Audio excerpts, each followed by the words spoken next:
ஒரு ஊர்ல திடீர்னு ஒரு அறிவிப்பு வந்தது. இந்த ஊர்ல யார் பெரிய சோம்பேறியோ அவருக்கு 1,00,000 பரிசுங்கிறது தான் அந்த அறிவிப்பு.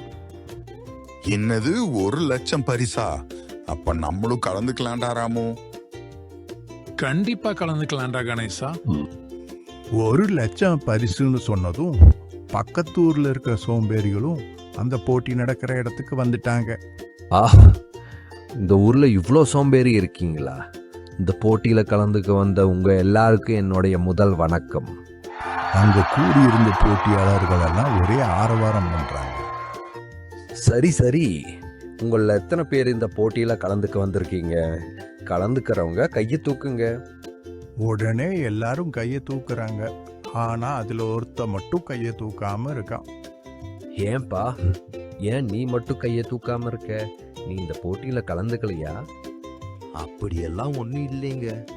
எதுக்கு கையை தூக்கி கஷ்டப்பட்டுட்டு எனர்ஜியை வேஸ்ட் பண்ணணும்? அதனால தான் கையை தூக்காம விட்டுட்டேன்.